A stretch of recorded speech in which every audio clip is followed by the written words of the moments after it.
అది మీకు అస్సలు మంచిది కాదు. అండ్ ప్రాణాలే తీసేశారు కాబట్టి ఇంకా మీ లైఫ్ పురుగులు పట్టి చచ్చిపోతాడు ఆడైతే. నిజంగా చెప్తున్నాను నేను. దేనికి పనికి రాకుండా పురుగులు పట్టి అసలు ఎట్లా చచ్చిపోతాడంటే ఎవ్వరు కూడా వచ్చి ఆహ్, తీసుకెళ్ళే పొజిషన్‌లో లేకుండా చచ్చిపోతాడు. ఎందుకు అననంటే ప్రెగ్నెంట్ చేసింది కాక 9 మంత్స్ అమ్మాయిని నిర్దాక్షిణ్యంగా చేతులు పట్టుకొని చంపడం అనేది చాలా ఘోరము. అసలు నాకది చూడంగానే గూస్ బంప్స్ వచ్చేసాయన్నమాట. చాలా అంటే చాలా బాధేసింది అది చూడంగానే. సో, ఇలాంటివి జరగకుండా ఉండాలి అని అంటే ఫస్ట్ ఆడపిల్లలు మీరు జాగ్రత్తగా ఉండండి. నేనొక మెసేజ్ ఇవ్వాలి అనుకుంటున్నాను. ఏంటి అనంటే ఆడపిల్ల, ఆడపిల్ల అనంటే నాకనిపించింది ఏందంటే, ఆడపిల్ల అని ఫస్ట్ దేవుడే పెట్టేశాడు. ఆడపిల్ల అనంటే అక్కడి పిల్ల అని అర్థం. అంతే కదా! సో, ఆడపిల్ల అన్నప్పుడు ఇప్పుడు నీకు మ్యారేజ్ చేసేసి పంపించేస్తారు.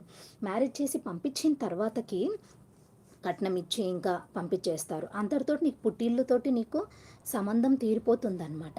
తర్వాత నీవు హస్బెండ్ ఇంట్లోనే ఏమంటారు అడుగు పెడతావు. పెట్టిన తర్వాత అక్కడ కూడా చాలామంది చెప్పుకోలేని వాళ్ళు చాలానే ఉంటారనమాట. అది ఏంటి అనంటే కొంతమంది బాగా చిత్రహింసలు పెడుతూ ఉంటారు. సో, అలాంటప్పుడు మీరు మీరు తెలుసుకోవాల్సింది ఏంటి అనంటే ముఖ్యంగా చెప్పాలి అనంటే నాకనిపించింది నేను చెప్తున్నాను.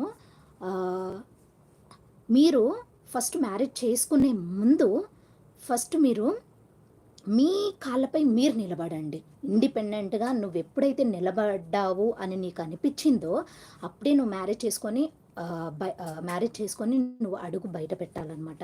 లేదు అననంటే నీకు పెళ్లయిపోయిన తర్వాత పుట్టింట్లో నువ్వు అక్కడ పిల్లవయిపోతావు.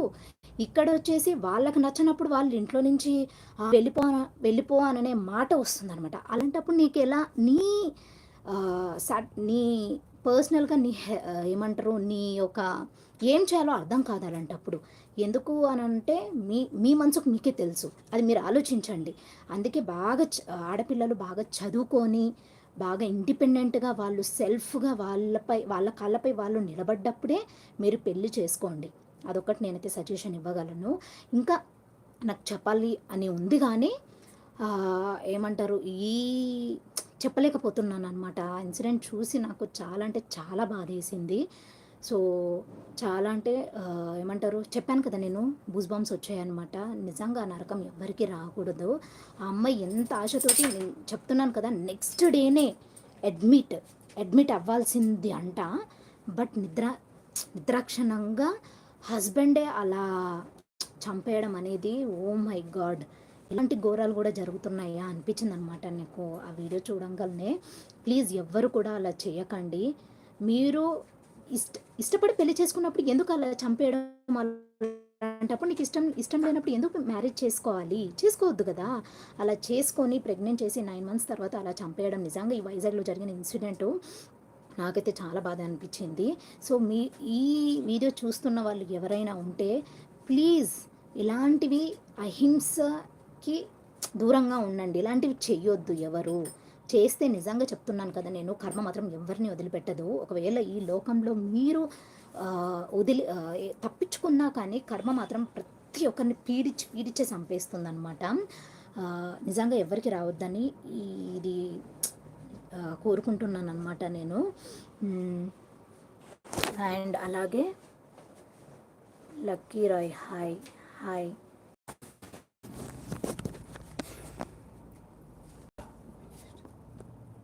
సో ఓకే ఫ్రెండ్స్, ఇదైతే నేను మీతో షేర్ చేసుకోవాలి అనుకున్నాను.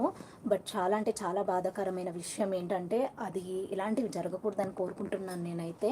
ఇక ప్రెగ్నెంట్ తోటి ఉన్న వాళ్ళని ప్లీజ్ అస్సలు బాధ పెట్టకండి. ఎందుకంటే వాళ్ళు బాధపడే ఆ బాధ అనేది, ఆ హింస అనేది మీకు ఖచ్చితంగా తగులుతుంది. ఎవరిని బాధ పెట్టకండి. మీ చుట్టుపక్కల ఉన్న వాళ్ళని ఎవరిని బాధ పెట్టకండి.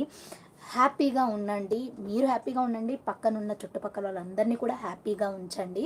అప్పుడే బాగుంటామన్నమాట. లేదు అని అంటే చెప్పాను కదా కర్మ రూపంలో ప్రతి ఒక్కరిని పట్టి పీడిస్తుంది. యా హోప్ మీకు ఈ లైవ్ అయితే నచ్చింది అనుకుంటున్నాను. ప్లీజ్ నచ్చితే కనుక ఇప్పటివరకు మన ఛానల్ని సబ్స్క్రైబ్ చేసుకోకపోతే ప్లీజ్ సబ్స్క్రైబ్ చేసుకొని సపోర్ట్ చేయండి. బాయ్.